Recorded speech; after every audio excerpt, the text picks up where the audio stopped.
Bienvenue dans ce 33e numéro de l'émission Terre de l'Aube. Encore une fois, en partenariat avec la Chambre d'agriculture, nous allons découvrir les coulisses du monde agricole. Ce mois-ci, un sujet qui nous concerne tous, la protection de l'environnement. Avec nos invités, vous allez comprendre et peut-être découvrir le tri des déchets agricoles. Alors pour nous en parler, je reçois tout d'abord Gaël Denizard, délégué régional nord-est d'Adivalor. Adivalor étant pour les agriculteurs l'équivalent d'éco-emballage pour les particuliers. Bonsoir. Bonsoir.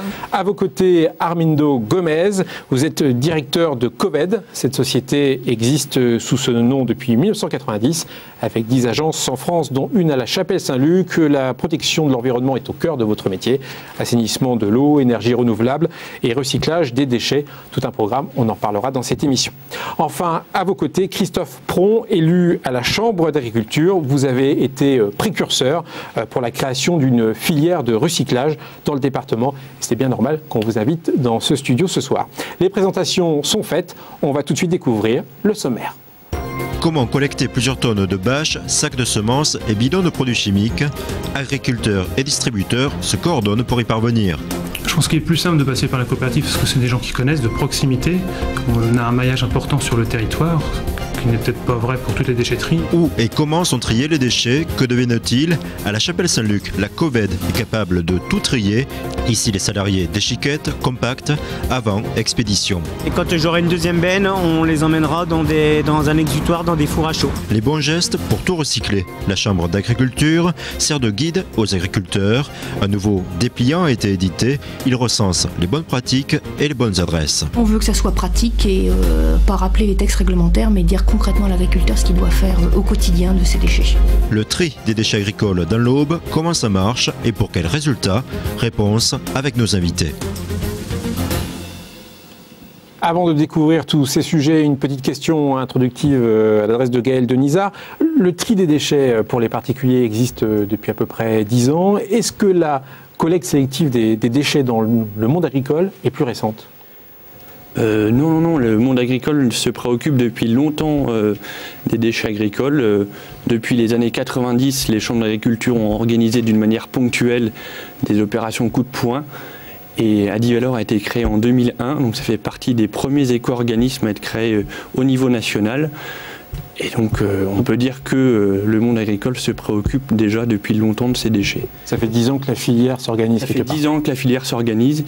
Et la particularité d'Adivalor, c'est qu'en plus, c'est une filière volontaire, donc à l'initiative de la profession pour les agriculteurs. Et ça a été mis en place par l'Union des professionnels de protection des plantes. Alors Christophe, on le voit, le recyclage pour des déchets agricoles, c'est pas dans l'air du temps, ça existe depuis longtemps. Mais finalement, pourquoi il y a une filière spécifique? Pourquoi les agriculteurs, vous êtes élu à la Chambre d'agriculture, pourquoi les agriculteurs ne peuvent pas porter leurs pneus, les vieux sacs d'engrais à la déchetterie classique? Parce que comme toute filière professionnelle, ils sont censés, autant les déchetteries sont une bonne destination pour les déchets, mais c'est plus affilié aux déchets des particuliers, alors que en tant que professionnel, profession à part, les agriculteurs se doivent d'avoir leur filière professionnel de recyclage des déchets, de collecte des déchets. Et c'est pourquoi on a eu l'initiative il y a une dizaine d'années de programmer, de collecter, de sensibiliser déjà les agriculteurs à une collecte, voir le taux de réponse, voir comment ça pouvait concrètement s'organiser dans le département. Mais c'est la destination qu'on souhaite privilégier maintenant pour tous les déchets des agriculteurs, et c'est pourquoi on édite ce guide. Alors Christian, j'ai bien compris que cette gestion des déchets agricoles existait à peu près depuis 10 ans, mais concrètement, comment ça marche? Il y a un agriculteur qui a son bac jaune, son bac vert à côté de sa ferme Oui, bien sûr, le principe de la collecte porte-à-porte, c'est pas toujours applicable, hein, Fabrice. Imaginez 300 kg de bâches plastiques et je ne sais combien de bidons en bordure de parcelle. Ça fait beaucoup de poubelles. Ça fait surtout des ordres. En fait, pour reprendre cet exemple des bâches plastiques et des bidons, il y a 2 collectes organisées tous les ans, et ce sont les agriculteurs qui se déplacent sur des points de dépôt, et je n'en dis pas plus, je propose de voir la suite en images. La filière agricole se coordonne pour trier ses déchets. Ici, la coopérative Nourricia a détaché 5 de ses personnels. Comme sur 10 autres sites dans le département, ils aident les agriculteurs à l'occasion de la collecte annuelle des plastiques. Alors on collecte 4 types de plastique. La première, c'est donc tout ce qui est sac de 600 kg plastique, sac d'engrais et sac de semences, qu'on appelle donc les big bags.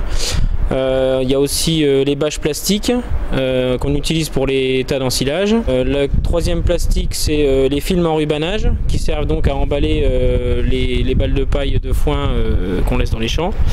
Et le quatrième plastique, c'est uniquement les ficelles agricoles, parce qu'ils génèrent beaucoup de plastique quand même, donc ça a été vraiment demandé par les agriculteurs. Je pense que d'ici 1 ou 2 ans, on va recevoir des volumes 2 ou 3 fois supérieurs. Il s'agit de la deuxième opération de ce type organisée dans le département. Les chambres d'agriculture de la région se sont fixées pour objectif de collecter la moitié des big bags mis sur le marché.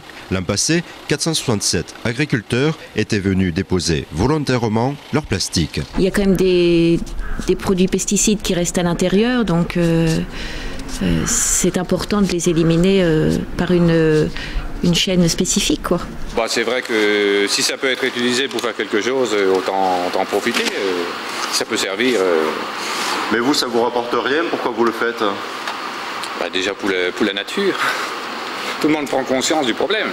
Le problème était que souvent ça finissait brûlé, ça finissait dans des dépôts sauvages et puis ça pourrissait comme ça sur place.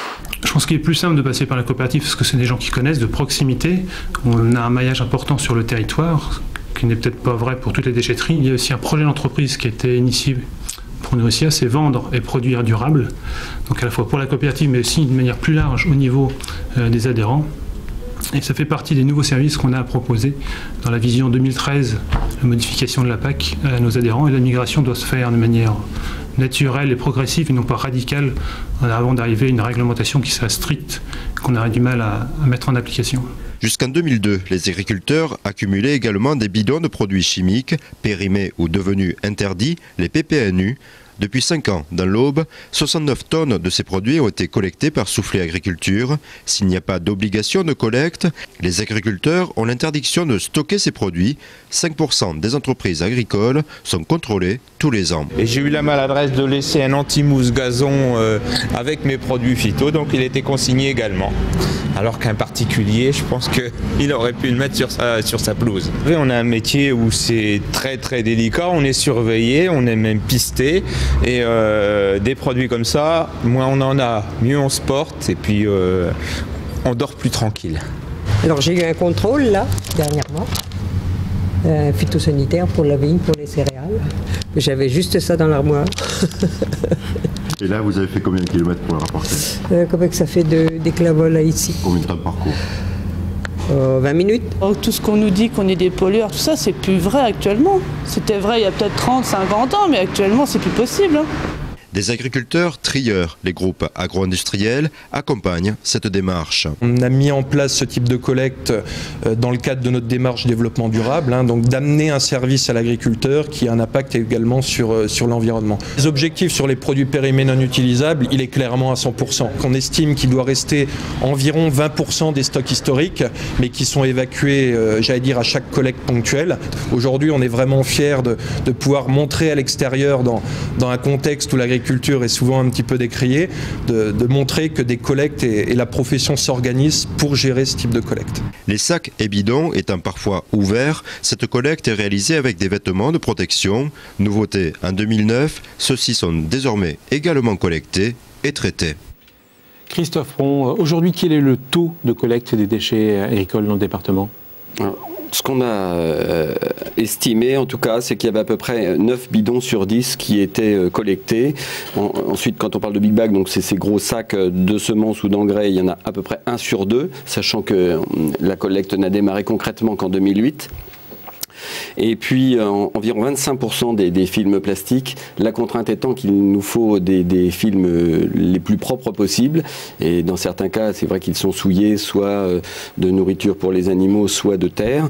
Et puis enfin pour les ficelles, à peu près 40%, les ficelles synthétiques, ça représente quand même 25 tonnes. On a du mal à se rendre compte que ça puisse représenter autant, et pourtant la surprise est telle que là.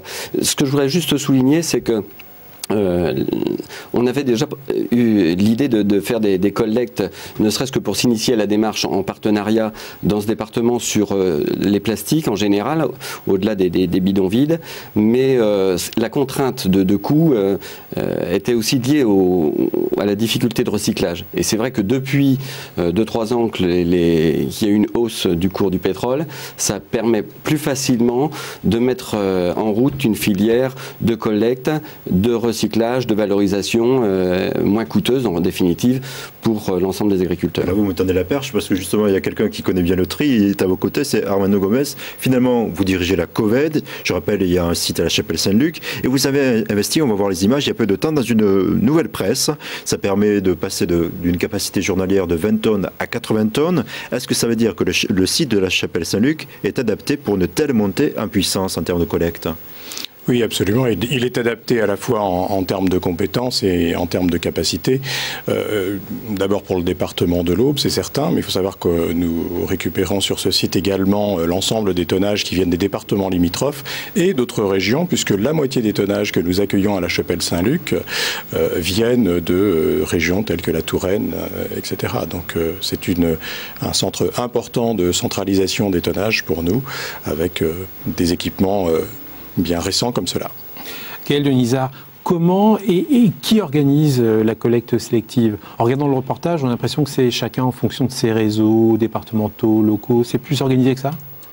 En fait, au travers d'Adivalor et des chambres d'agriculture, on organise régulièrement à l'échelle de territoire des comités de pilotage dans lesquels on invite l'ensemble des partenaires, à savoir les distributeurs, donc coopératives, négociants, les professionnels agricoles, donc FNSEA, FDQMA, enfin voilà, donc l'ensemble de la profession est invité à un tour de table et tous ensemble, on organise annuellement les collectes pour proposer un service optimisé à l'agriculteur. Est-ce que tout ça s'organise sur un plan national, dans une organisation, une association future, non? Non. Adivalor est national, ouais, voilà. Mais derrière, il faut qu'on s'organise à l'échelle du territoire. L'agriculture en France est tellement différente d'un département à un autre, on ne peut pas avoir la même collecte dans l'Aube qu'au fin fond de la Bretagne, quoi. Donc, pour être efficace, il faut être départemental. Départemental ou régional, quoi, voilà. Mais voilà, dans des entités qui soient cohérentes d'un point de vue agricole. Alors, Christophe Pron, aujourd'hui des réunions, des plannings, des zones d'action, et auparavant l'agriculteur il était tout seul. Il faisait comment pour ces bidons? Alors la plupart du temps, avant 1997, la destination qui était recommandée par la réglementation, c'était le brûlage ou l'enfouissement. Donc dans certains cas c'était brûlé, dans d'autres cas enfoui, dans certains cas aussi collecté avec les ordures ménagères ou mise en décharge. Voilà, les choses se mettaient en place progressivement. Adivalor, c'est le A veut dire agriculteur, le D veut dire, ou DI veut dire distributeur. Donc on voit bien que c'est un travail de partenariat. Savoir aussi que quand l'agriculteur achète ses produits, quels qu'ils soient, il verse une quote-part financière qui sert au financement, à l'organisation de cette filière nationale, même si la collecte en tant que telle et l'évacuation, la valorisation, la destruction en tout cas de ces déchets se passe sur un plan local. Néanmoins, il y a une collecte de fonds sur le plan national. C'est ce qu'on va découvrir. Là, on a découvert la collecte de ces déchets, et ces déchets, justement, qu'est-ce qu'ils deviennent? Alors, effectivement, il y a quand même quelques lois. 75 pour le porte-à-porte, 92 qui incite à appliquer la collecte sélective. Donc ces déchets spécifiques vont être expédiés dans un centre de tri, on l'a vu à l'instant. Là, ils sont triés et en fait aussi préparés avant l'étape suivante, on va dire le recyclage pour simplifier. Nous reviendrons sur ce point en plateau. Et pour l'instant, je propose de voir en quoi consiste ce travail de préparation, destination La Chapelle-Saint-Luc, le site Coved.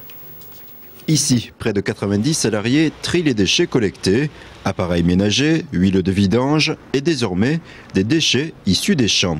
Sous l'impulsion des chambres d'agriculture, depuis 2 ans, Big Bag, bâches et ficelles sont transportés jusqu'ici alors qu'il n'y a pas d'obligation de collecte. C'est une prise de conscience des agriculteurs et en fait les chambres d'agriculture, les distributeurs se sont organisés pour rendre un service à leurs adhérents, à leurs clients quelque part. Aujourd'hui le tri existe chez les particuliers, il y a un réseau de déchetterie partout, les gens trient leurs bouteilles, leurs emballages, donc c'est la suite logique du mouvement. Derrière moi, on a un apport de big bag et autres matières. Il doit y avoir sûrement des ficelles et des bâches plastiques également, que nous, après, à l'aide de la pelle, on va trier pour passer dans la presse uniquement chaque flux, c'est-à-dire big bag séparément et bâches agricoles et ficelles également séparément. Pourquoi faire des balles? Alors en faire des balles pour optimiser le transport, c'est-à-dire au chargement, pour en mettre environ 25 tonnes dans des semis. Et là, la benne que vous avez derrière moi, il doit y avoir environ 3 tonnes. Une fois compactés, ces lots seront de nouveau transformés en plastique à usage non alimentaire. La collecte des bidons existe, elle, depuis 7 ans. Ici, ils sont déchiquetés afin d'optimiser les rendements et le bilan carbone de la filière. Là, je vais les stocker donc sur une plateforme prévue pour cet effet. Et quand j'aurai une deuxième benne, on les emmènera dans un exutoire, dans des fours à chaud. Là, j'ai environ 10 tonnes de déchets broyés. Si c'était des bidons vides, on aurait environ 1,5 tonne. L'Aube a joué un rôle majeur dans la création de ce type de filière. Coordination pour la Chambre d'agriculture, création des points de collecte pour les coopératives et distributeurs. Les agriculteurs y participent financièrement, parfois sans le savoir.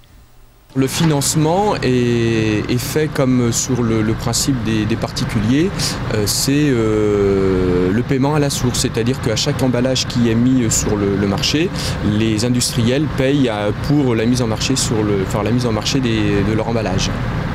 Le pré-traitement des déchets agricoles a permis à la COVED de créer 2 postes supplémentaires. Armando Gomez, vous avez apporté des échantillons de bidons déchiquetés. Finalement, que devinent-ils et à quoi ça ressemble? À quoi ça sert de déchiqueter comme ça? Écoutez, ça permet leur valorisation. Alors dans un premier temps... Il y a quoi là-dedans, dans tous ces petits bouts-là? Dans ces petits bouts, vous retrouvez de la petite sache en plastique, c'est-à-dire c'est les grands sachets que l'on voyait sur le film qui permettent aux agriculteurs de mettre les bidons à l'intérieur, et puis des morceaux de bidon.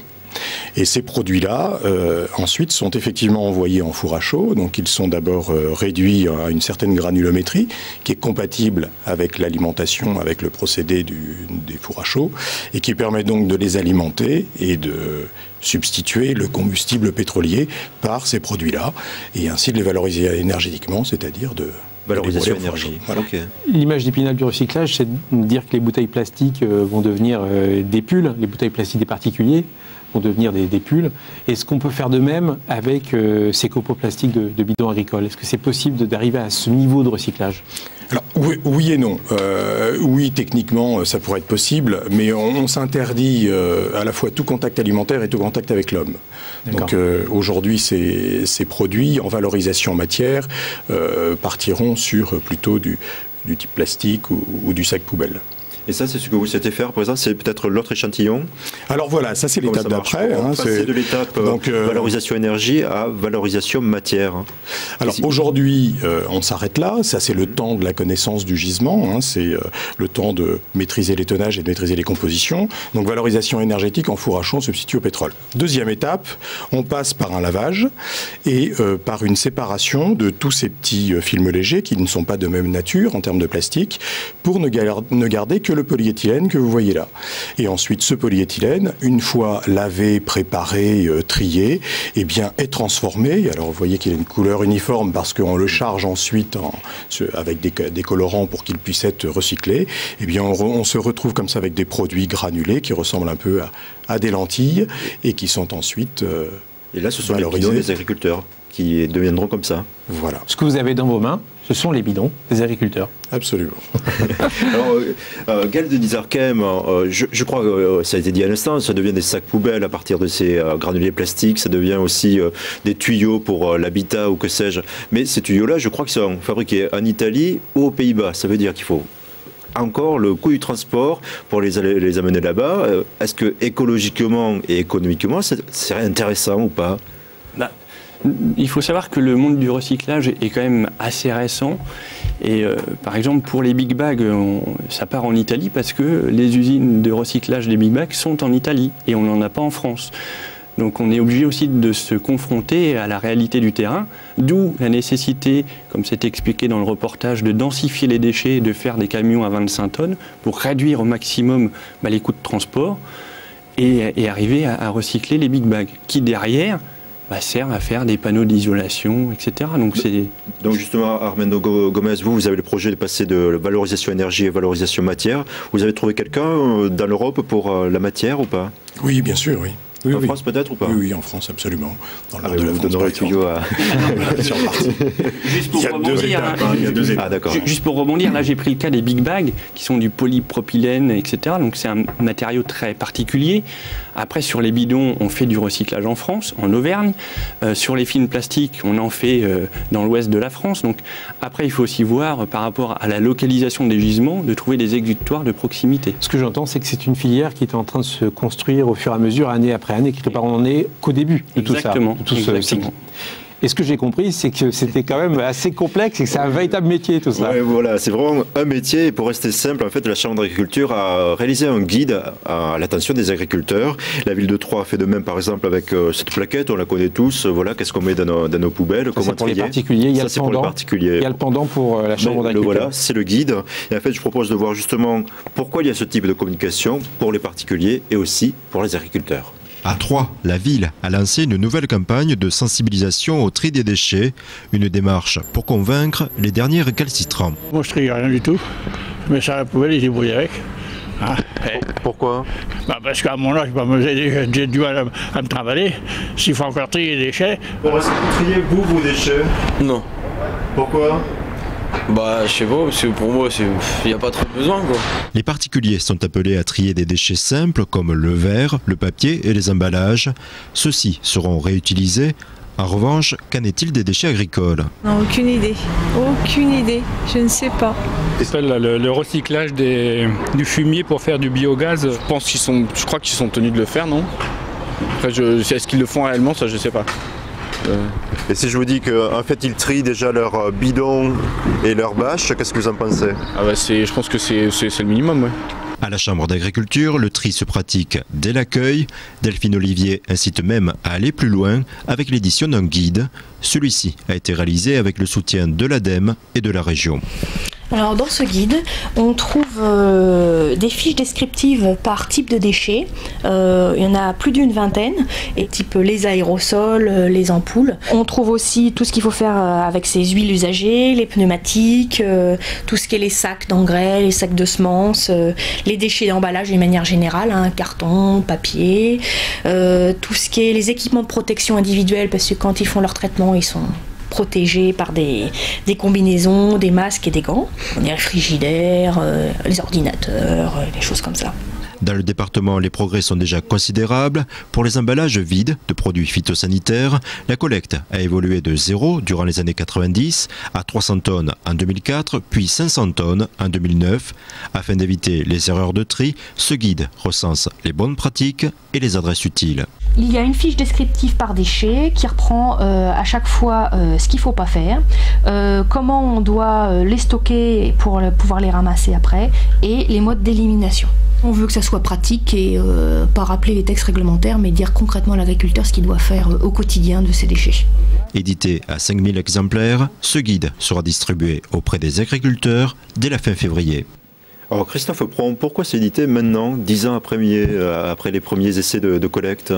En gros, parce qu'il fallait faire au plus vite et que 10 ans après les premières collectes, c'est déjà relativement long. Mais il fallait aussi attendre que les collectes soient bien établies, parce que si c'est pour faire un guide en disant débrouillez-vous à chaque page, ça va être un petit peu juste, ou alors on peut se limiter à une page.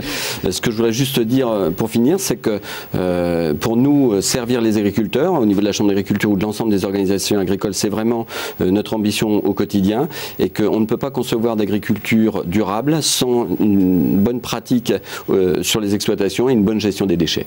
Armando Gomez, dans ce petit livret, il y a à peu près une vingtaine de déchets, même plus. Est-ce que le site de la Chapelle Saint-Luc est prêt pour gérer l'ensemble de ces déchets qui sont Absolument, c'est notre métier, c'est notre préoccupation quotidienne.